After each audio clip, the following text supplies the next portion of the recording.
יברכך אדוני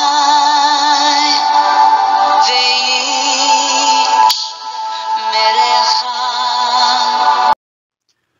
예바레크카 아도나이 베이시메레카. 사랑하는 성도 여러분, 오늘 하루도 전지전능하신 임마누엘의 하나님께서 여러분에게 복을 주시고 여러분을 안전하게 지켜주시기를 축복합니다. 아멘. 할렐루야. 오늘도 우리 코에 생명의 호흡을 불어넣어 주신 창조주 하나님 여호와 우리 아버지를 성축하며 찬양합니다. 우리의 구원자이신 예수 그리스도, 그 구원의 이름, 생명의 이름, 존귀하신 그 이름을 찬양합니다. 오늘도 우리 안에서 열심으로 일하시며 아름다운 우리 하나님의 형상으로 우리를 빚어가실 성령 하나님의 그 쉼없는, 그 끊임없는 손길을 찬양합니다. 1.18.9 성경 장별 강의 310번째 시간입니다. 오늘은 열왕기상 19장 말씀을 함께 공부하도록 하겠습니다. 오늘 제목의 말씀은 낙심한 엘리야 선지자의 도피와 하나님의 위로라는 제목입니다. 어저께 18장에서 이 갈멜산의 이 전쟁을 통하여 누가 참 신인가, 누가 참 선지자인가, 이 대결에서 승리를 거둔 이 엘리야는 이 사건 이후로 이스라엘 백성들이 이제 하나님께로 돌아오는 온전한 회복이 있을 거라고 생각하고 이제 분위기가 완전히 반전이 되고 이스라엘이 온전히 하나님 앞에 그렇게 회개하며 돌아올 것을 기대하였지만은 그의 기대와는 달리 이 상황이 이상하게 흘러갑니다. 이 이세벨에게 이 소문이 들어가고 이세벨은 이 엘리야를 죽이겠다고 하는 이 살기등등한 그런 어떤 모습을 나타내며 이 엘리야를 추적하기 시작합니다. 그래서 이 상황이 자기의 기대와 달리 돌아가는 것을 깨달은 엘리야는 이제 생명의 위협을 받고 도망을 칩니다. 그래서 승리를 거뒀을 때의 그 승리감, 그리고 어떤 성취감, 그리고 하나님의 그 주신 사명을 잘 완수했다라고 하는 이 뿌듯함이 한순간 이 두려움과 공포로 사로잡혀서 엘리야는 이세벨의 눈을 피하여 도망을 치는 장면이 오늘 나오죠. 자, 이제 오늘 우리 이 장면 속에서 그 유명한 로뎀나무 아래에서 그가 하나님 앞에 죽음을 구하는 기도를 하는 장면, 그리고 하나님께서는 천사를 보내서 그를 위로하는 장면, 그리고 이제 호렙산에 이르렀을 때 하나님께서 그에게 나타나시는 이 극적인 장면들을 통하여 우리에게 주시고자 하시는 영적인 교훈들이 많이 있습니다. 오늘 우리 열왕기상 19장을 통하여 하나님께서 우리 하나님은 어떤 하나님이시고 우리에게 주시는 영적 교훈이 무엇인지 우리 살펴보는 그런 시간을 가지도록 하겠습니다. 자, 지금 열왕기 우리 상 이제 19장까지 왔네요. 자, 16장 이후부터 아합에 대한 이야기가, 아합과 관련된 이야기가 집중되고 있는데요. 북이스라엘의 7대 왕이었죠. 예, 7대 왕, 이 아합의 이야기가 계속 이어지고 있습니다. 오늘은 이 19장, 이제 이 아합의 아내 이세벨이 엘리야를 죽이려고 추적하는 그 장면을 살펴보겠습니다. 예, 열왕기상 19장의 주제 구절은 3절과 4절입니다. 그가 이 형편을 보고 일어나 자기의 생명을 위해 도망하여 유다에 속한 브엘세바에 이르러 자기의 사환을 그곳에 머물게 하고 자기 자신은 광야로 들어가 하루 길쯤 가서 한 로뎀나무 아래에 앉아서 자기가 죽기를 원하여 이르되 여호와여 넉넉하오니 지금 내 생명을 거두시옵소서. 나는 내 조상들보다 낫지 못하니이다 하고, 예, 큰 영적인 승리를 거두었던 이 엘리야가 한순간에 이렇게 목숨을 죽기를 구하는 아주 미약한 한 인간으로 전락해버리는 그 장면을 우리는 보고 있습니다. 어떻게 그렇게 금방 이렇게 변할 수 있을까? 영적 거장에서 하루아침에 삶을 포기하고 싶어 하는 연약한 인생으로의 전락, 이것이 어떻게 가능할까? 이것이 가능하다는 것입니다. 엘리야도 우리와 성정이 같은 사람이로다라고 하는 그 야고보서의 말씀이 틀림이 없는 것입니다. 엘리야도 우리와 성정이 같다, 똑같은 사람이다, 연약에 휩싸인 존재다라는 것을 여기서 여실히 보여줍니다. 자, 여기서 이제 우리가 나중에 본문에 들어가서 자세히 살펴보겠지만 왜 이렇게 의기양양했던, 갈멜산의 승리로 의기양양했던 엘리야가 갑자기 이렇게 연약한 인생으로 전락하느냐? 바로 형편을 보았기 때문이라고 성경을 이야기합니다. 형편을 보았다. 하나님을 보고 하나님의 말씀을 붙들고 그렇게 승리를 거두었던 엘리야가 이 형편을 보는 순간에, 이 형편은 무슨 형편이죠?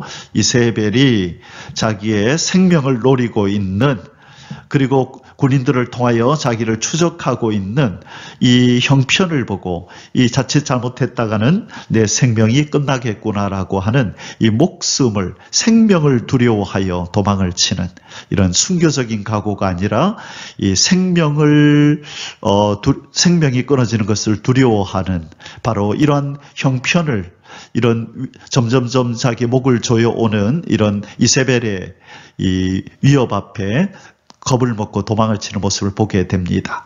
하나님을 보고 하나님의 말씀을 바라볼 때는 담대함이 생기고, 만일 하나님이 나를 위하시면 누가 나를 대적하랴라고 하는 이 강력한 그 믿음의 그 용기가 생기지만, 주변 형편을 볼 때에 어려움이, 두려움과 공포가 이렇게 자리한다는 것을 보여줍니다. 자, 형편을 보고 두려워했던 사람들이 있었죠. 골리앗 앞에 이 골리앗의 이 모습, 이 강인한 이 모습을 보고 이스라엘 군대들은 형편을 보고 두려워했지만, 그러나 하나님을 바라봤던 다윗은 이 골리앗이라고 하는 형편을 두려워하지 않고 담대히 그 앞에 섰던 것을 우리는 보게 됩니다. 그래서 오늘 주제 선구 속에서 우리는 형편을 보지 말고, 환경과 주변을 보지 말고, 우리와 함께 하시겠다고 약속하시고 우리를 도와주시겠다고 약속하신 우리 하나님 아버지만 바라보고 붙드는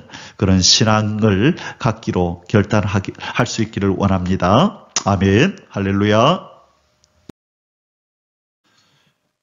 오늘 열왕기상 19장의 소수세들은 아래와 같습니다. 오늘 세 가지 소수세인데요. 첫 번째 소수세는 1절에서 8절까지입니다. 아합의 아내 이세벨의 위협과 낙심한 엘리야의 호렙산 도피.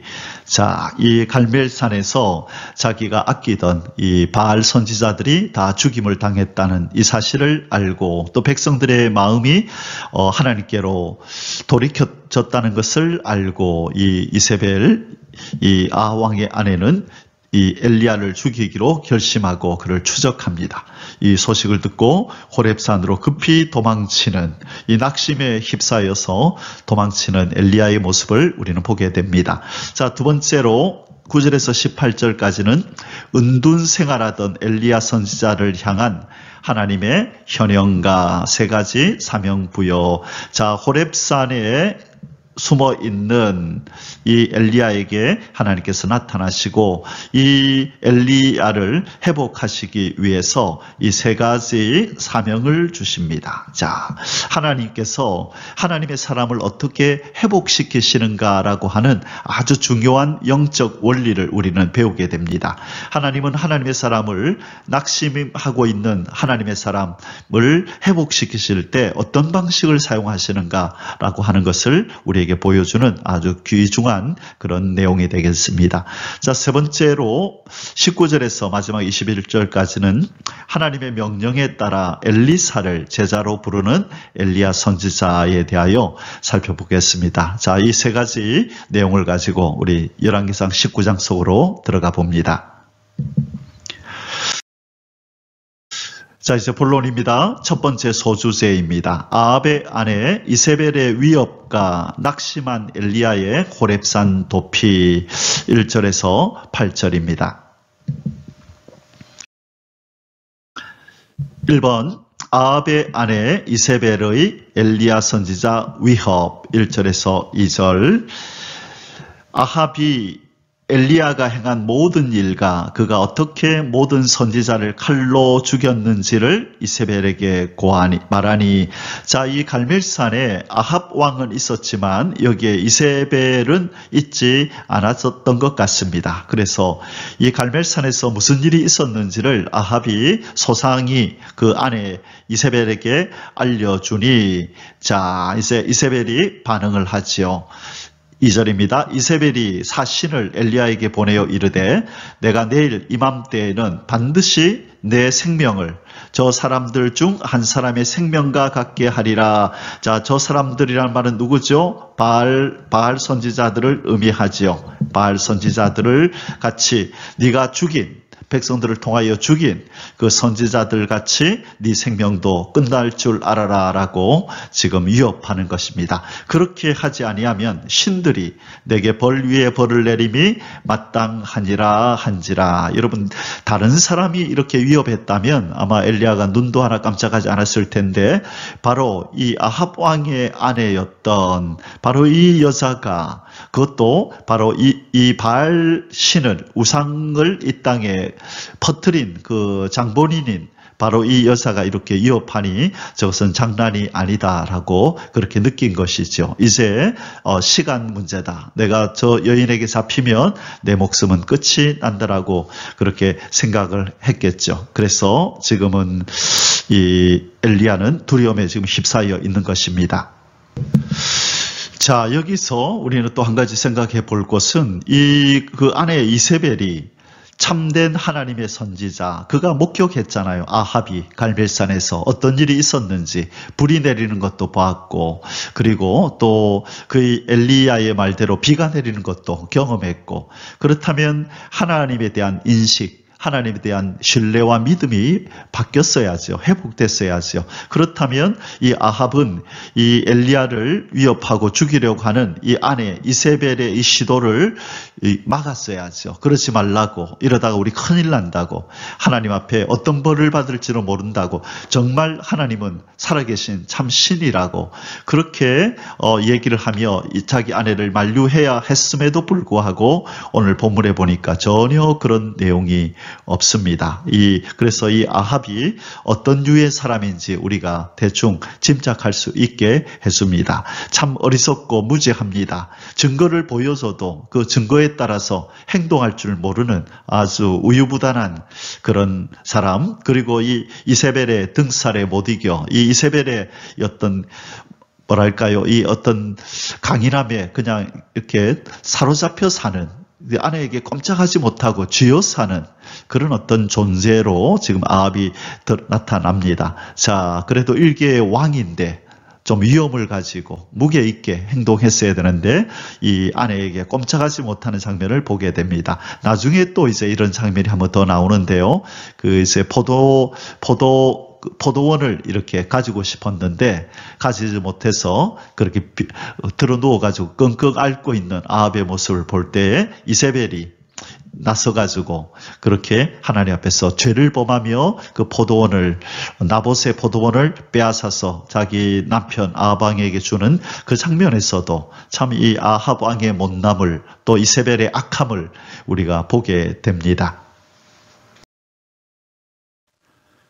2번 엘리야의 긴급한 피신과 낙심에 찬 절규 3절에서 4절입니다. 그가 이 형편을 보고 일어나 자기의 생명을 위해 도망하여 유다에 속한 부엘세바에 이르러 자기의 사환을 그곳에 머물게 하고 자기 자신은 광야로 들어가 하루 길쯤 가서 한 로뎀나무 아래에 앉아서 자기가 죽기를 원하여 이르되 여호와여 넉넉하오니 지금 내 생명을 거두시옵소서. 나는 내 조상들보다 낫지 못하니이다 하고, 자, 우리 주제 선구에서 살펴봤던 내용이죠. 지금 엘리야는 이 이세벨이 이 보복을 하겠다라고 하는, 자기의 생명을 거두겠다고 하는 이 소식을 접하고는 이 공포에 지금 질렸습니다. 이러한 엘리야의 모습은 이 갈멜산에서, 우리 전장 18장에서 갈멜산에서 보였던 그 당당하고 위엄 있던 모습과는 전혀 상반되는 그런 모습이 아닐 수 없습니다. 자, 엘리야도 우리와 똑같은 성정을 지닌 연약한 인간임에 틀림없습니다. 그동안의 엘리야는 하나님의 보호하심을 그렇게 잊고 지내왔지만, 또 그리시네가에서 까마귀들을 통하여, 또 시돈의 사르밧 가부 집에서 또 하나님의 도우심으로 그가 생명을 연장해 왔지만, 이제 그때 그 하나님의 도우심, 그 손길들을 잊어버리고 이 형편을 보고 이 한 여인의 위협에, 지금 공포에 질려서 도망을 치는 것입니다. 그는 오직 자기 자신의 생명을 지키고자 이 남유다의 저 최고 남단인 저 부엘사바에까지, 조금 이따 지도를 보여드릴게요. 또, 자, 부엘세바까지 도망을 칩니다. 그리고 그것도 부족해서 이 사환을 거기 남겨두고 자기 혼자 바로 그 옆에 있는 네게부 광야로 하룻길을 더 들어갑니다. 그리고 마침내 노뎀나무 아래에 앉아서 그렇게 죽기를 구하며 그렇게 지쳐서 쓰러집니다. 이때 이제 엘리야를 위로하시는 하나님의 손길이 나타나죠. 자, 이 엘리야는 이런 현실, 이세벨의 위협이 정말 자기 목을 조여오는 이 현실을 보아서는 안 되고, 모든 현실을 초월하시는 전능하신 하나님, 전지하신 하나님, 자기를 지금까지 지켜 보호하신 하나님을 더 신뢰하며 그분의 음성에 귀를 기울여야만 했습니다. 그런데 전혀 하나님 앞에 기도하는 내용도 없고, 어떻게 할까요? 물어보는 것도 없고, 그냥 자기의 육신의 그 감정에 따라서 공포가 밀려오니 그 대상으로부터 도망쳐야 되겠다라고 하는 이 생각만으로 지금 멀리 도망치고 있는 것입니다. 조금만 좀 시간을 가지고 이제까지 인도하셨던 그리시네가로 가라, 또 시돈의 사르밧 가부에게로 가라라고 인도하시던 하나님의 인도를 조금만 기다렸더라면 더 좋았을 텐데, 자, 그런데 엘리야는 그렇지 않았죠. 왜냐하면 아마 자기가 생각했던 것과는 너무나 다르게 상황이 지금 펼쳐지고 있는 모습에 아마 낙심한 모양입니다. 갈멜산 사건 이후로 자기는 모든 것이 회복되고 이제는 이스라엘의 분위기가 온전히 하나님만 섬기는 그런 나라가 될 것이라고 아마 기대했던 것 같습니다. 그런데 완전히 상황은 반대로 흘러갔죠. 자기 승리자였는데 이제는 목숨이 이제는 자칫 잘못했다가는 생명을 잃게 되는 이런 상황에 놓인 자신의 모습을 보면서 심한 공포에 사로잡혀 있습니다. 자, 좀 전에 이 엘리야가 광야로 들어가서 노뎀나무 아래에서 죽기를 구하며 거기에 지쳐 쓰러져 있는 모습을 우리가 보았습니다. 그 노뎀나무라는 것 우리 많이 들어서 알지만 실질적으로 어떠한 나무인지를 보지 못한 사람들도 있을 것입니다. 자, 사진에서 우리 노뎀나무가 어떻게 생겼는지 한번 살펴볼게요. 자, 지금 이 광야에 저기에 이렇게 노뎀나무가 이렇게 있는데요. 그렇게 지금 큰 나무가 아니에요. 조금 더 가까이 가서 한번 보겠습니다. 예, 이렇게 생겼습니다. 이렇게 생긴 것이 로뎀나무인데요. 자, 로뎀나무, 이 사해 주변과 유대 광야에 자생하는 한 3.5m 정도의 나무래요. 한 1m에서 한 3m 정도, 크면 한 3.5m까지도 크는데요. 뭐 그렇게 큰 나무는 아니죠. 저 보통 사람이 1m, 그죠? 제 키가 1m 80인데 1m 80 그러면은 저의 키 한 반 더, 그죠? 그렇게 더 크다고 했을 때 그렇게 큰 나무가 아닙니다. 우리가 생각하는 큰 나무, 이 가지가 쫙 뻗어 있고 그 다음에 잎이 많아서 그늘을 제공하고 편히 쉴 수 있는 그런 곳이, 그런 나무가 아니라는 것입니다. 자, 이 한 1m에서 한 커봐야 3.5m 정도 되는 이런 나무인데요. 자, 흰 꽃이 피며 광야에 좋은 그늘을 만들어준다. 자, 이 나뭇잎이 화렵수가 아니래요. 이 잎이 넓적해야 햇볕을 막아줄 텐데 꼭 그렇지도 않아요. 그러나 이렇게 나무가 없는 이 광야에서 그나마 햇볕을 막아줄 수 있는 그늘을 제공해주는 그런 나무라는 것입니다. 자, 이 나무는 잎이 거의 없고 잔가지가 많다. 봄이 되면 로뎀나무에서 빨간 줄무늬가 있는 하얀 꽃이 피는데 그 향기는 살구꽃과 비슷하다. 그렇게 얘기를 합니다. 그래서 지금 엘리야는 이 광야에서 그늘이 없는 광야에서 로뎀나무가 만들어주는 그늘을 그렇게 지붕 삼아서 그 앞에서 기도하고 그렇게 기도하고 쉬다가 지금 쓰러져서 잠이 든 상태입니다. 3번 하나님의 위로와 엘리야 선지자의 호렙산 도피 5절에서 8절입니다. 로뎀나무 아래에 누워 자더니 천사가 그를 어루만지며 그에게 이르시되 일어나서 먹으라 하는지라.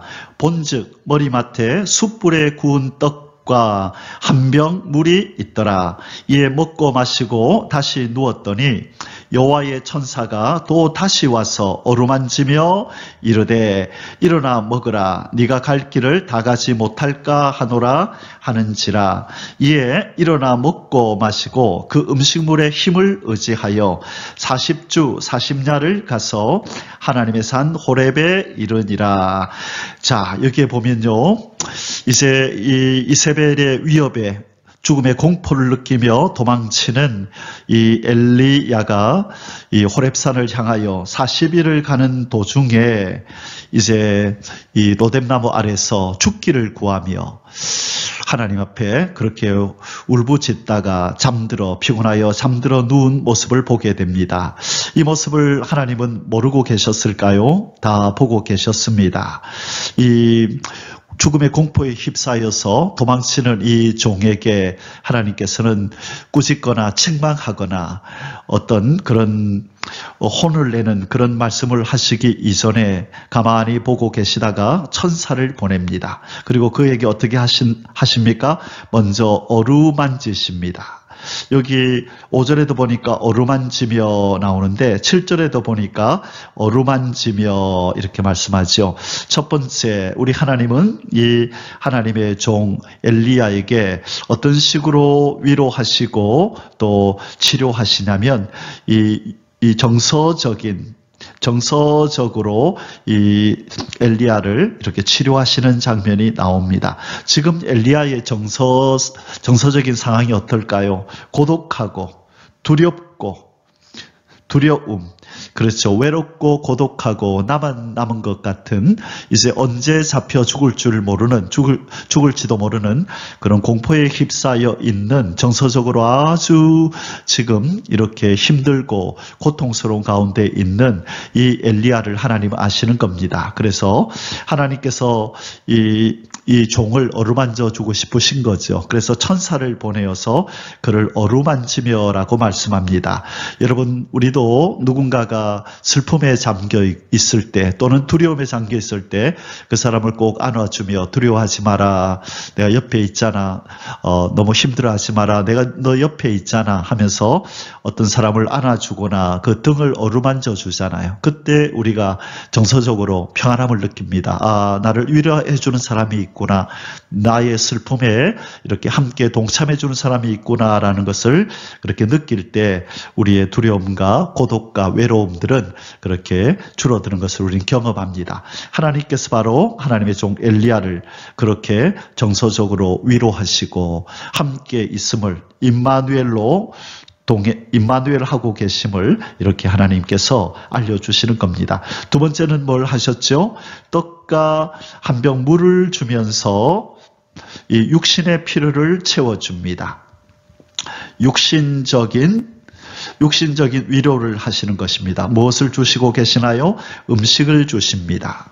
이 광야를 지나는 동안에 무슨 먹을 것이 있겠습니까? 그렇죠? 그래서 이렇게 누워있는 엘리야를 어루만질 뿐만 아니라 그의 허기를 채워주시는, 채워주기 위해서 떡과 물을 이렇게 전달하는 내용을 오늘 본문에서 말씀하고 있습니다. 하나님은 우리의 정서적인 그런 부분을 채우실 뿐만 아니라 육신의 부족함도, 육신의 결핍도 하나님은 채우시는 분임을 말씀하고 있습니다. 그리고 오늘 이제 본문에는 나오지, 지금 이 순간에 8절까지에서는 본문에 나오지 않지만 세 번째로 하나님께서는 영적인 피로를 채우시고 영적으로 치료하시는 것을 우리는 보게 됩니다. 나중에 40일이 걸려서 호렙산에 이르렀을 때, 이 호렙산은 신의 산이라 그랬죠. 모세가 십계명을 받았던 그 산, 바로 그곳이 신의 산이고, 바로 그 옆에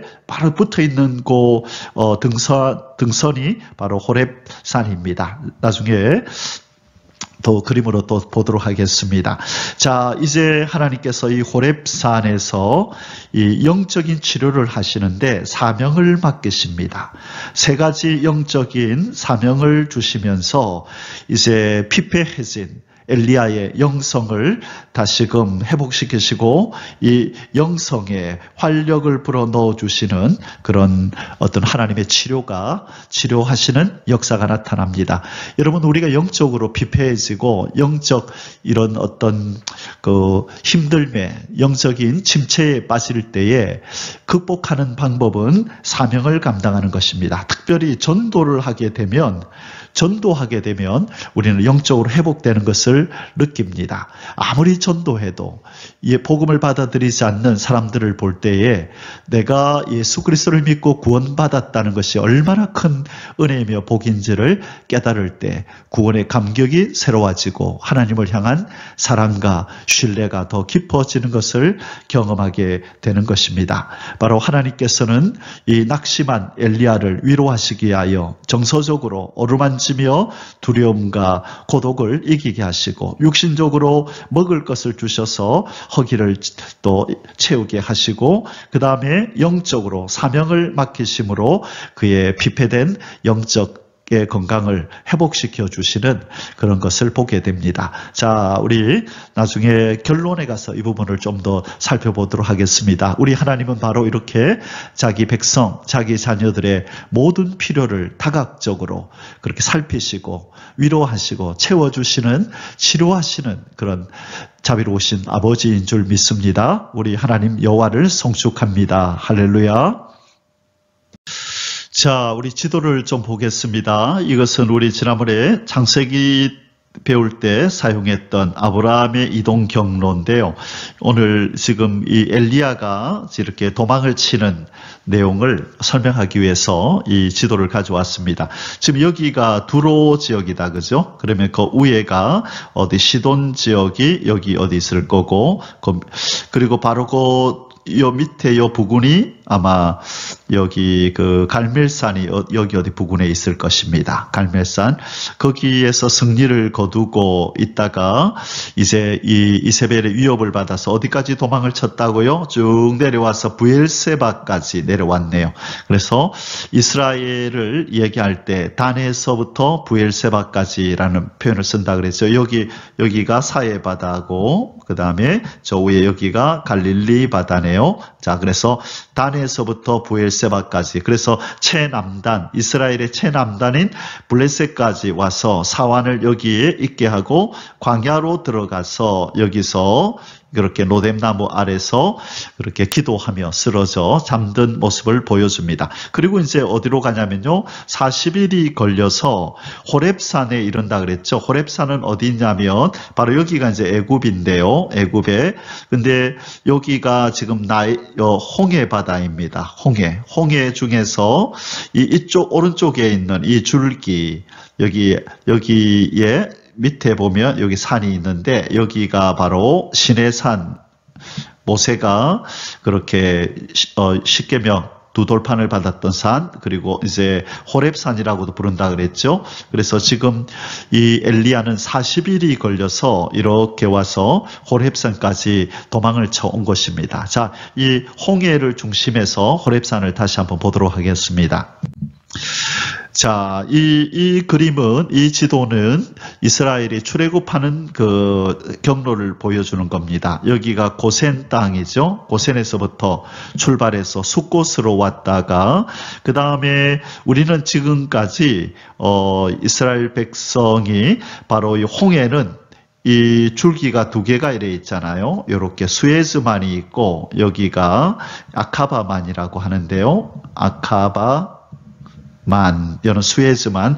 자, 지금까지는 우리가 이쪽 홍해를 건너서 이렇게 와서 시내산이 여기 있다라고 지금까지는 전해져 왔었잖아요. 그런데 그게 아니라 이스라엘 백성은 숫곳에서 에담으로 갔다가 쭉 내려와서 여기에서 비아히롯이라는 이곳에서 이렇게 홍해를 건너서 쭉 내려와서 신강야로 와서 여기에 바로 시내산이 있다. 라우즈산이라고도 하고 시내산이라고 한다. 그래서 지금 엘리야는 이곳으로 도망을 쳐온 것입니다. 자, 그래서 여 위에 어디가 이제 브엘세바가 이 부근에 있고요. 브엘세바에서부터 쭉 아마 홍해를 건너지는 않았겠죠. 그 위로 해가지고 내려와서 시내산, 호렙산이라고도 하는 이 시내산까지 내려오는데 장작 40주야, 40일이 걸렸다라고 지금 말을 하고 있습니다. 얼마나 외롭고 고독하고 힘든 여정이었겠습니까? 그죠? 이제 자칫 이 추적자에 의해서 잡히면 목숨이 달아나는 그런 나날의 연속이었을 텐데 언제 자기가 잡힐지 모른다는 두려움 속에서 아마 밤잠도 제대로 못 자면서 그렇게 걸어왔던 40일일 것입니다. 자, 지금 시내산과 호렙산이 이렇게 같은 산임을 보여주는 사진입니다. 시내산은 하나님께서 이 모세에게 나타나셔서 십계명을 주실 때에 그 산 등성이 꼭대기가 불이 붙어서 탔다라고 하는 내용이 나와서 보면 여기 산 꼭대기가 이렇게 걸려 있습니다. 여기는 나무가 있는 곳이 아닌데 그냥 바위가 있는 곳인데 여기에 걸려 있다는 것은 한때 여기에 불이 붙어서 탔다는 것이죠. 그리고 바로 그 옆에 여기가 이제 같은 산인 등성이에 있는 봉우리인데 여기에는 이것은 호렙산이라고 그러는데 여기는 굴이 있습니다. 굴이. 그래서 이 엘리야가 숨어든 산이 바로 호렙산, 바로 시내산 바로 옆에 이 호렙산인데 여기에 굴 속에서 이렇게 숨어 있다가 하나님의 음성을 듣는 일이 있게 되는 것입니다. 자, 이 굴 속에 한번 들어가 보겠습니다. 예, 여기 굴 안에서 밖을 찍은 것입니다. 여기 호렙산에 있는 굴입니다. 제가 요 뒤에 동영상을 하나 붙여서 이렇게 호렙산과 시내산의 모습을 그렇게 첨부해 놓도록 하겠습니다. 자, 이제 두 번째 소수제를 공부하겠습니다. 2번 은둔 생활하던 엘리야 선지자를 향한 하나님의 현영과 세 가지 사명 부여. 자, 이제 공포에 질려서 40일을 걸어서 호렙산에 이른 이 엘리야, 은둔 생활을 하고 있던 이 엘리야에게 드디어 하나님께서 나타나셔서 그에게 세 가지 사명을 허락하십니다. 9절에서 18절 내용을 통해서 살펴보겠습니다. 1번 호렙산 굴에 숨어있는 엘리야 선지자를 향한 하나님의 현현. 9절에서 10절입니다. 엘리야가 그곳 굴에 들어가 거기서 머물더니 여호와의 말씀이 그에게 임하여 이르시되 엘리야야 네가 어찌하여 여기 있느냐. 그가 대답하되 내가 만군의 하나님 여호와께 열심히 유별하오니 이는 이스라엘 자손이 주의 언약을 버리고 주의 제단을 헐며 칼로 주의 선지자들을 죽였음이오며 오직 나만 남았거늘 그들이 내 생명을 찾아 빼앗으려 하나이다. 자, 지금 하나님이 몰라서 묻는 거 아니시죠? 하나님께서 아담에게 아담아 네가 어디 있느냐 그렇게 물으셨죠. 아담아 네가 어디 있느냐. 이것은 하나님께서 아담이 어디인지 몰라서 묻는 게 아니죠. 아담아, 네가 지금 왜 나를 대하여 숨어서 있느냐? 네가 있을 곳은 그곳이 아니다. 어쩌다가 그곳에 있게 되었느냐? 아담아, 네가 어디 있느냐? 그곳은 네가 있을 곳이 아니야라고 하는 그런 어떤 하나님의 그런 뜻을 내포한 질문이지요. 지금 여기 똑같이 하나님이 묻습니다. 엘리야야, 네가 어찌하여 여기 있느냐? 너는 여기 있으면 안 돼. 지금 있어서는 안 되는 곳에 너 여기 와 있다. 그렇게 질문하고 있습니다. 자, 여기서 의아한 것은 엘리야가 있을 곳이 이곳이 아니었다면 애초에 엘리야가 이곳을 향하여 그렇게 도피하려고 마음을 먹고 길을 나설 때에 너 어디 가느냐라고 막아섰어야 되는데 하나님께서 그렇게 하지 않으시고 그의 뜻대로 행하도록 내버려 두셨다가 이제서 나타나셔서 네가 여기서 왜 여기 있느냐라고 물으십니다. 참 이해가 안 되죠. 우리는 하나님께서 미리 막으셨으면 이렇게 긴 시간 동안 오랫동안 고생하면서 걸어가지 않아도 될 것 같았는데 근데 하나님 그렇게 하지 않으시거든요. 이것이 하나님의 뜻입니다.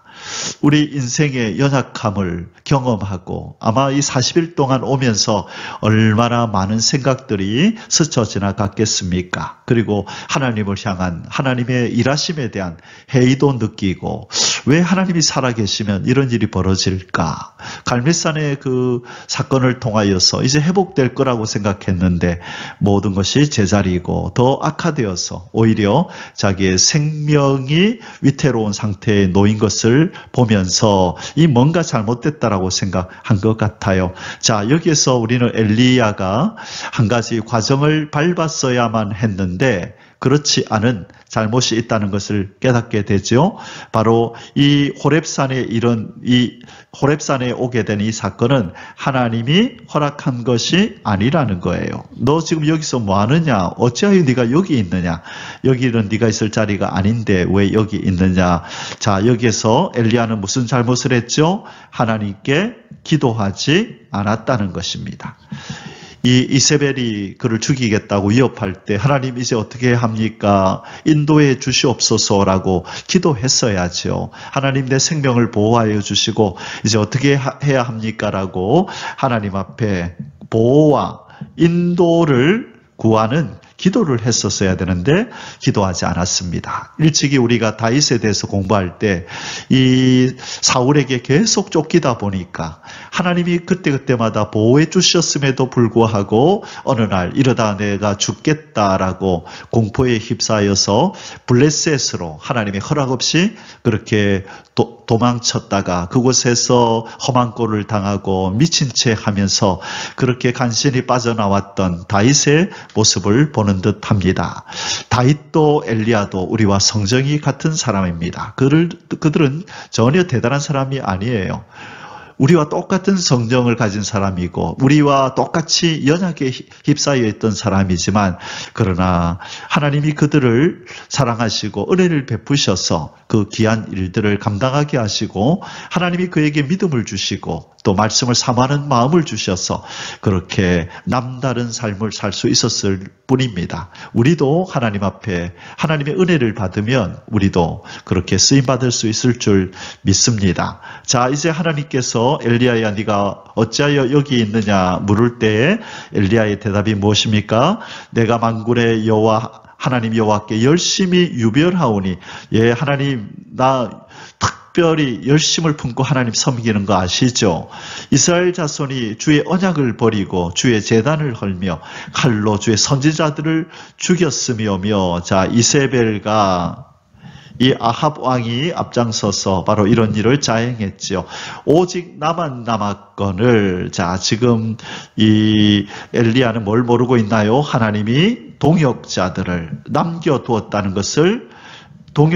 남겨두었다는 것을 지금 엘리야는 모르고 있어요. 얼마나 남겨두셨나요? 지금 오바댜가 그죠? 이 아합의 신하였던 오바댜가 선지자들을 몇 명을 숨겨놨다 그랬죠? 100명을 50명 해서 100명을 숨겨두고 또 이제 하나님께서 이제 말씀하시겠지만 바알에게 무릎 꿇지 아니한 7,000명을 남겨두었다. 그렇게 말씀했습니다. 아마 이 선지자 100명도 이 7,000명 안에 포함은 되겠지요. 자, 적어도 바알에게 무릎 꿇지 않고 하나님만 섬기는 동역자들이 목숨을 내어놓고 순교적 각오로 하나님을 섬기는 이렇게 많은 동역자들이 있는데 왜 너만 남았다고 생각하며 그렇게 의기소침해 있고 힘이 빠져 있느냐, 힘을 내라라고 하나님이 이제 위로하십니다. 자, 지금 엘리야는 이걸 모르고 있다는 거죠. 많은 동역자들이 자기 주변에서 하나님께 기도하면서 이 험한 시기를 견뎌내고 있다는 것을 그는 지금 모르고 있다는 것입니다. 사랑하는 성도 여러분, 우리 주변에 하나님이 남겨두신 하나님의 사람들이 있습니다.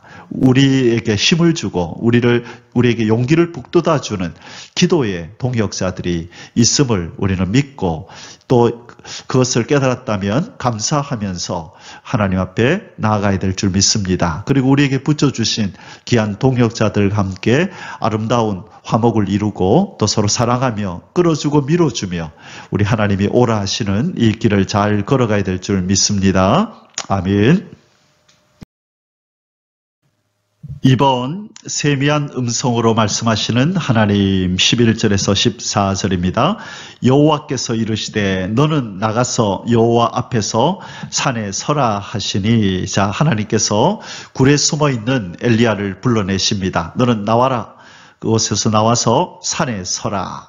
이제 하나님이 창조하신 하늘이 보이는 저 넓은 창공을 바라보면서 산에 서라고 말씀합니다. 여호와께서 지나가시는데 여호와 앞에 크고 강한 바람이 산을 가르고 바위를 부수나 바람 가운데 여호와께서 계시지 아니하며, 자, 처음에 어떤 현상이 일어났다고요? 크고 강한 바람이 확 불어옵니다. 이때 아마 엘리야는 두려워하면서 하나님이 오셨나 보다라고 그렇게 느꼈겠죠. 그런데 성경은 뭐라 그러죠? 바람 가운데에 여호와께서 계시지 아니하며 바람 위에 지진이 있으나, 자, 두 번째는 무슨 현상이 있었어요? 지진이, 땅을 가르는 지진이 일어납니다. 이제 전능하신 하나님이 오시는 징조처럼 보였습니다. 그러나 지진 가운데서도 여호와께서 계시지 아니하며 또 지진 후에 불이 있으나, 자, 이제 세 번째로 뭐가 나타났어요? 3번, 불이 나타납니다. 불이 있으나, 자, 불 가운데서도 여호와께서 계시지 아니하더니, 자, 그 돌밖에 없는 산에 웬 불이 나타났겠어요? 그래서 이 불이 하나님의 임재를 나타내는 것이다. 이 불 가운데서 하나님이 나타나실 것이다라고 아마 생각했겠지요. 모세에게 하나님이 나타나실 때 떨기나무 불 가운데서 나타났던 것처럼 어쩌면 이 엘리야도 그것을 기대하고 또 상상했을지도 모릅니다. 그러나 불이 있으나 불 가운데도 여호와께서 계시지 아니하더니 불 후에 세미한 소리가 있는지라. 자, 뭐가 있었다고요? 세미한 소리, 아주 작은 소리가 있었다고 얘기를 합니다. 자, 여기에 이 세미한이라고 하는 이 세미한에 해당되는 히브리어 단어는요, 이 다카라고 하는 건데, 이 다카라고 하는데 이것은 작은, 고운, 가는 이런 뜻입니다. 소리가 작다는 거예요. 소리가 곱다는 겁니다. 소리가 가느다라는 것, 가느다라하다는 것입니다. 갑자기 발음이 잘 안 되네요. 자, 그래서 이것을 다른 뜻으로 작고 평온한 이런 뜻으로 우리가 이해할 수 있습니다. 소리가 들리는데 아주 작고 평온하게 어떤 큰 소리가 아니라 아주 희미하게 들려오지만 그리고 부드러운 소리가 들려왔다는 거예요. 자, 이 엘리야가 이것을 소리를 듣고 겉옷으로 얼굴을 가리고 나가 글 어귀에 섬에 소리가 그에게 임하여 이르시되, 자, 하나님이 무엇으로 다가오셨다고요? 세미한 소리 가운데 하나님이 임하셨네요. 자, 그러면서 뭐라 그러세요? 엘리야야, 네가 어찌하여 여기 있느냐? 그가 대답하되 내가 만군의 하나님 여호와께 열심히 유별하오니 이는 이스라엘 자손이 주의 언약을 버리고 주의 제단을 헐며 칼로 주의 선지자들을 죽였으며며 오직 나만 남았거늘 그들이 내 생명을 찾아 빼앗으려 하나이다. 자, 앞에서도 말씀했지만 이 엘리야는 지금 지독한 고독에 사로잡혀 있습니다. 아무도 자기 말고는 하나님을 섬기는 자가 없다는 거예요. 이스라엘이 다 배도했고 또 이 아합과 이세벨은 또 선지자들을 죽였고 이제 오직 하나 남은 자기를 죽여 생명을 빼앗으려 한다라고 이 피해의식에 확 잡혀 있는 것입니다. 자, 엘리야에게 있어서 보호하시는 하나님, 그를 도우시는 하나님, 대신 싸워주시는 하나님은 어디 가버린 것입니까? 그렇게 하나님의 전사로 용사로 갈멜산에서 전쟁을 치르고 승리했던 엘리야는 어디 가버리고 미약한 그런 미약한 이 존재로 전락해버린 이 모습만 이렇게 남아 있는 것입니까? 여러분, 한 사람이 믿음의 용사가 되었다가 한 사람이 그냥 아무런 힘도 없는 미약한 존재로 전락하는 것은 종이 한 장 차이입니다. 어제 내가 믿음의 용사였다가도 우리의 신앙이 어느 한순간에 오늘 당장 그렇게 미끄러지고 신앙을 잃어버리고 나약한 존재로 전락할 수 있음을, 그래서 섰다고 생각하는 자는 넘어질까 조심하라고 하신 그 하나님의 말씀이 진리라는 것을 엘리야를 통해서도 우리는 배우게 됩니다. 자, 여기서 중요한 것은 하나님이 얘야 엘리야야 너는 왜 두려웠더니 내가 너와 늘 함께 하고 있었는데 너는 왜 나의 존재를 그렇게 깡그리 잊어버리고 나 앞에 기도하지도 않고 나에게 도움을 구하지도 않고 이렇게 도망쳐 왔느냐? 나는 이렇게 세미한 소리와 같이 네가 너에게 들릴 듯 말 듯한 이 세미한 소리와 같이 나는 네 옆에서 늘 존재했었단다. 너와 함께하고 너에게 나의 뜻을 전하면서 그렇게 있었단다라는 것을 알려주는 것입니다. 여러분, 지금까지 엘리야의 사역은 이 하나님의 능력 있는 종으로서 불로 재물을 사르고 또 3년 6개월 동안 오지 않던 비를 내리게도 하고 그런 기적들을 행했었죠. 그런데 바로 그 사역이 성공했나요? 아니죠. 결국은 자기의 생명을 찾는 이세벨의 위협으로 그 모든 사역이 그렇게 돌아온 거죠. 그러나 하나님께서 이제 그런 것들이 아니라 세미한 소리로 엘리야를 찾아오시면서 이제 말씀하시고 힘을 주십니다. 그러면서 엘리야에게도 한 가지를 가르치고 우리에게도 가르쳐 주시는 거죠. 사람을 변화시키고 사람을 구원하게 하는 것은 이런 눈에 띄는 이런 기적적인 일이 아니라, 이런 은사가 아니라 바로 세미한 소리와 같은 여호와의 말씀, 하나님의 말씀만이 생명을 주는 것이고, 이런 물, 불, 지진, 이런 바람, 이런 것들은 바로 하나님의 말씀, 이 복음을 돕는 역할을 하는 이런 은사이지, 그것 자체가 사람의 생명을 구하고 마음을 바꾸는 그런 역사를 행하는 것이 아니다라는 것을 우리에게 보여줍니다. 그래서 우리는 이 하나님의 성령의 은사와 성령의 열매를 우리는 구별할 줄 알아야 됩니다. 성령의 열매는 예수님을 닮은 성품을 의미하고요. 자, 성령의 은사는 그죠? 이 하나님의 말씀을 힘있게 또 돕는 그런 달란트인 것입니다. 그래서 우리는 하나님의 말씀을 통하여 성령님의 도우심으로 하나님의 성품으로 나아가야 하는 것이고, 하나님의 말씀을 전할 때에 우리는 은사, 이 달란트들의 도움을 받아서 더욱더 하나님의 말씀을 힘있게 증거하는 것입니다. 자, 성령의 은사와 성령의 열매가 다르다는 것을 먼저 기억하고, 우리는 성령의 은사를 구하기 이전에 성령의 열매, 곧 하나님의 말씀과 성령에 의해서 빚어지는 하나님의 성품, 성령의 열매를 먼저 구하여야 될 줄 믿습니다. 은사는 한순간에 몇 초 상간으로 하나님이 주실 수 있는 거지만 성령의 열매는 우리의 평생에 걸쳐서 우리가 맺어가야 하는 것입니다. 그래서 우리의 장기적인 목표로 아름다운 성령의 열매, 9가지 열매를 맺어가는 일에 최선을 다하시고 복음을 증가하는 우리의 사역에 힘을 더하기 위해서 하나님의 은사를 구하는 그런 하나님의 사람들이 될 수 있기를 바랍니다. 아멘. 할렐루야.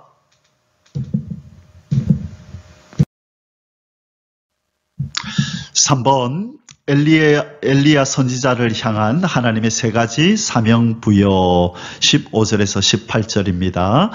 여호와께서 그에게 이르시되 너는 내 길을 돌이켜 광야를 통하여 다메섹에 가서 이르거든. 자, 다메섹이 어디지요? 여기가 아람 나라의 그 수도잖아요. 그죠? 다메섹에 가서 이르거든. 하사엘에게 기름을 부어 아람의 왕이 되게 하고, 자, 하사엘은 이 아람 왕이었던 베나닷의 군대 장관이었었습니다. 그런데 이 베나닷을 죽이고 왕이 된 사람이 하사엘이죠. 자, 그런데 이 사람에게 기름을 부어라. 이제 왕으로 인정하라는 거죠. 그런데 실은 이제 이 일을 엘리야가 하지는 않아요. 그래서 이제 엘리야의 생도를 통하여서 이제 그 일이 이루어지는데요. 자, 어쨌든 하나님께서 지금 여기서 중요한 것은 엘리야에게 다 사명을 다 내팽겨치고 은둔 생활을 하고 있는 그에게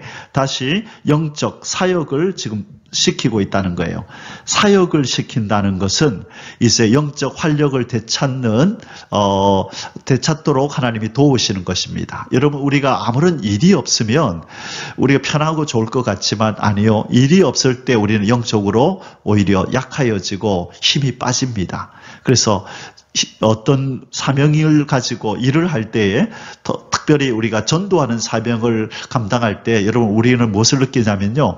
전도는 영혼의 운동이라고 이야기하거든요. 그래서 전도를 하면 예수의 생명을 그분의 말씀을 전하는데 이 사람들이 안 믿어요. 그럴 때 우리는 힘이 빠지는 게 아니라 오히려 영의 힘을 얻습니다.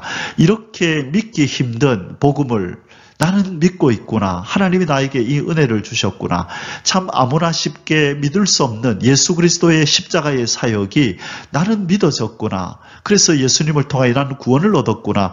나는 정말 하나님 앞에 은총받은 자구나 라고 하는 이 구원의 감격이 깊어지면서 영적으로 활력이 생기고 영적으로 부흥을 경험하게 되는 것입니다. 지금 하나님이 지금 완전히 영적으로 다운이 되어서 기진맥진에 있는 엘리야에게 영적인 사역을 지금 맡기는 겁니다.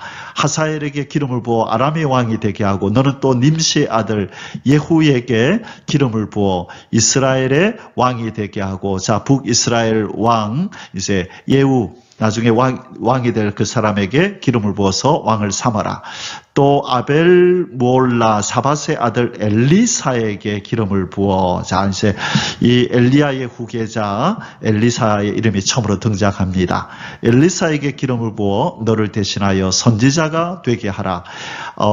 하사엘의 칼을 피하는 자를 예후가 죽일 것이요 예후의 칼을 피하는 자를 엘리사가 죽이리라. 그러나 내가 이스라엘 가운데에 7,000명을 남기리니 다 바알에게 무릎 꿇지 아니하고 다 바알에게 입맞추지 아니한 자니라. 아멘.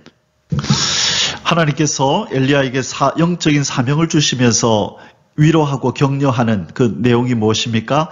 너 혼자 남았다고? 아니, 나는 이스라엘 가운데에 7,000명을 남겨두었다. 바알에게 무릎 꿇지 아니하고 바알에게 입맞추지 아니한 자들이다. 아마 이 이야기를 듣고 엘리야는 깜짝 놀라고 아마 되게 겸염쩍어 했을 겁니다. 자기는 자기 혼자 남았다라고 그렇게 하나님 앞에 지금 하소연을 했는데 하나님은 아니 너 혼자 남은 게 아니야. 7,000명을 내가 남겨두었다. 너는 알지 못하겠지만 곳곳에서 그렇게 나를 섬기는 바알에게 무릎 꿇지 아니한 신실한 나의 백성들이 있단다라고 이 동역자가 있음을 깨우쳐 줌으로써 엘리야에게 이 외로움에서 이 고독에서 벗어나도록 그렇게 하나님의 은혜를 베푸신 것입니다. 사랑하는 성도 여러분, 하나님께서는 우리에게 동역자를 항상 허락하십니다. 그리고 모이기를 피하는 어떤 사람들의 습관같이 하지 말고 오직 권하여 더욱 주의 때가 임박함을 알 때에 더욱 그리하자라고 얘기하죠. 자, 때가 가까이 오므를 깨달았다면 모이기를 힘쓰라라고 얘기를 합니다. 그래서 모일 수 있는 하나님이 동역자를 주신다는 거예요. 그것이 하나님이 자기 백성을 돌보시는 여러 가지 방법 중에 하나입니다. 동역자를 붙여주심. 자, 우리 주변에, 우리 옆에 하나님이 붙여주신 믿음의 동지들, 이 동역자들이 귀한 줄 알고 항상 사랑으로 아끼고 서로 밀어주고 끌어주며 이 신앙의 길을 잘 걸어가야 될 줄 믿습니다. 아멘. 할렐루야. 자, 이제 마지막 세 번째 소수세입니다. 하나님의 명령에 따라 엘리사를 제자로 부르는 엘리야 선지자 19절에서 21절입니다. 1번 엘리야 선지자가 엘리사를 제자로 부름 19절에서 20절. 엘리야가 거기서 떠나 사밧의 아들 엘리사를 만나니 그가 12겨릿소를 앞세우고 밭을 가는데 자기는 12째 겨릿소와 함께 있더라. 자, 이 소를 12마리나 가지고 있는 거 보니까 이 엘리사는 좀 꽤 부가 있는 그런 사람이었던 것 같습니다. 엘리야가 그리로 걸어가서 겉옷을 그의 위에 던졌더니,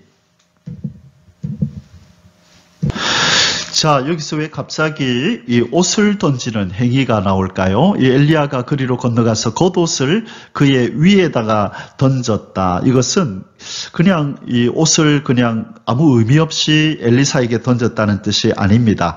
이 고대 근동 세계에서는요, 이 겉옷은 그 사람의 직무를 나타낸다고 합니다. 자, 겉옷이 뭘 나타낸다고요? 그 사람의 직무, 그 사람의 임무, 사명, 이런 것들을 나타낼 때 바로 이 겉옷이 의미하는 게 바로 그것이라는 겁니다. 그래서 이 겉옷을 엘리사에게 던졌다는 것은 자신의 뒤를 이어서 네가 이제 선지자 직무를 대신하라라는 상징적 의미가 담겨 있는 것이었습니다. 그리고 엘리사도 바로 이 엘리야의 행동에 담겨진 그러한 의미를 그는 바로 깨닫고 있었습니다. 왜냐하면 뒤이어서 그가 행동하는 내용을 통해서 우리는 알 수가 있습니다. 20절에 이제 엘리사가 어떻게 행동하는지 보겠습니다. 그가 소를 버리고 엘리야에게로 달려가서 이르되 청하건대 나를 내 부모와 입맞추게 하소서. 그리한 후에 내가 당신을 따르리이다. 엘리야가 그에게 이르되 돌아가라. 내가 네게 어떻게 행하였느냐 하니라. 자, 지금 엘리사는 이제 마음을 정했습니다. 엘리야를 따라서 그렇게 이제 선지자의 길을 가겠다고 결정을 하고 마지막으로 부모와 입맞추고 따라가게 해달라고 합니다. 자, 이 부분에서요, 우리는 엘리사를 통하여 우리는 귀한 것을 배우게 됩니다. 자, 엘리사가 이렇게 기꺼이 선지자의 길을 걷겠습니다. 당신의 제자가 되겠습니다라고 하는 이것은요, 쉬운 일이 아닙니다.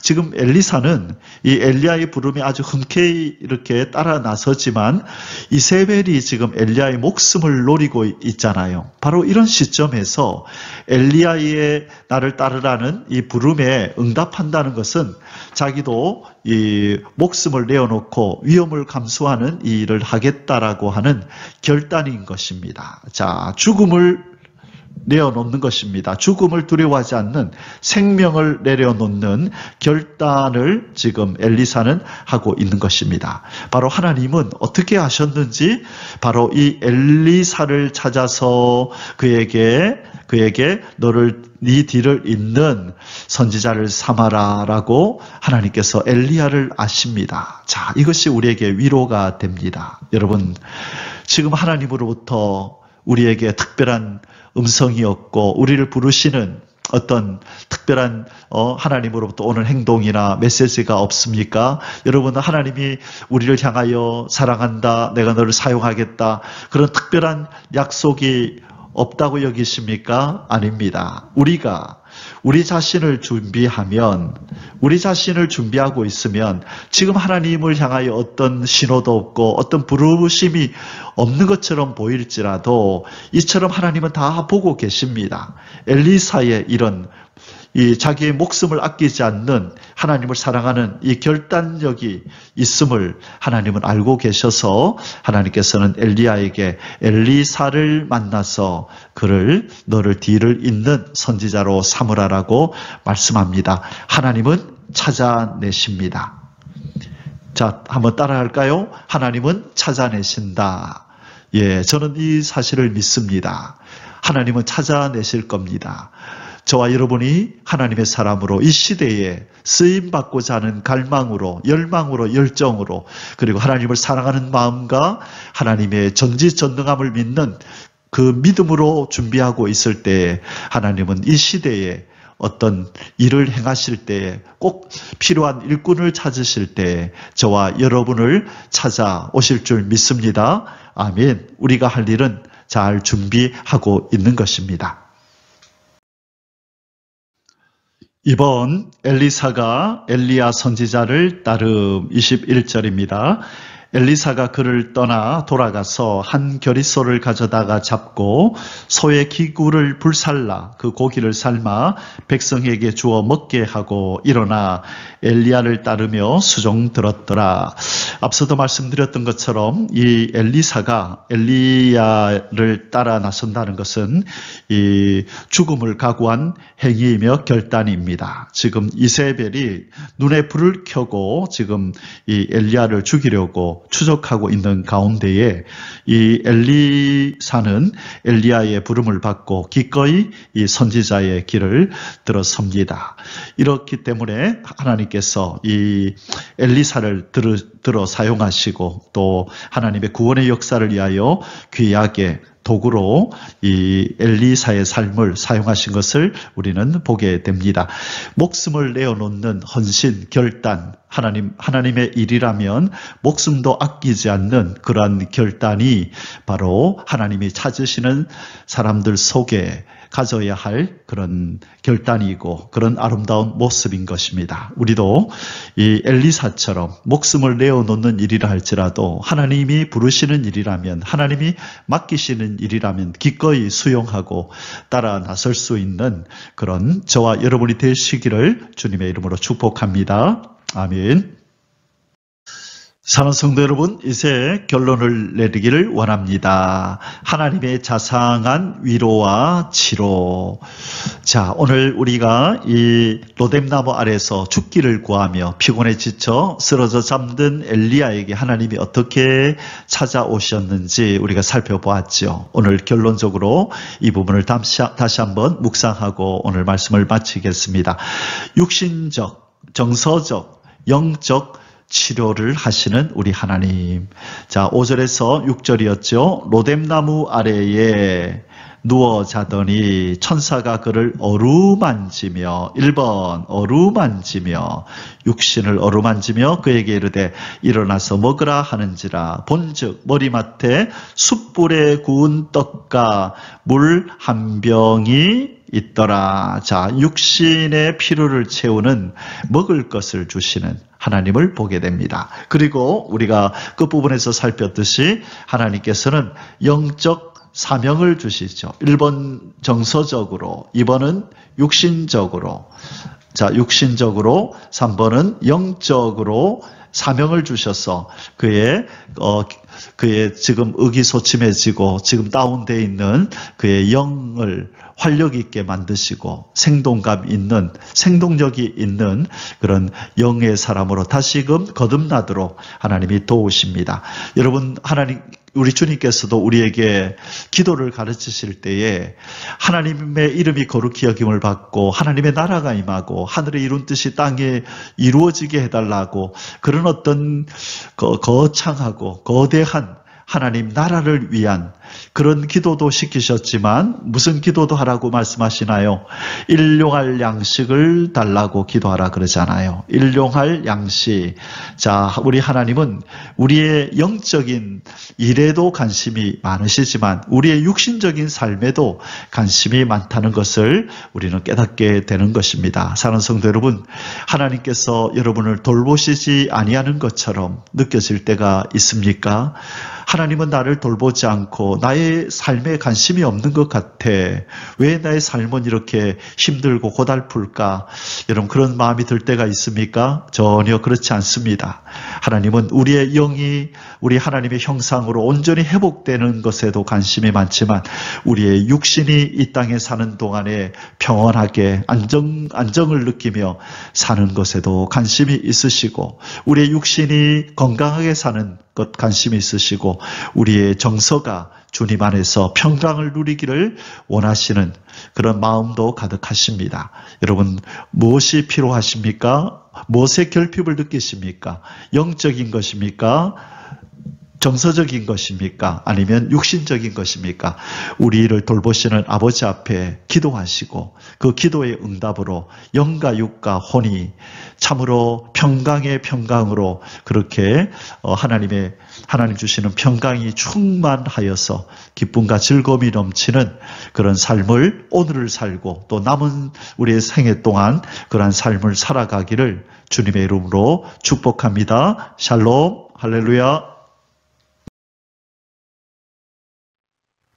יברכך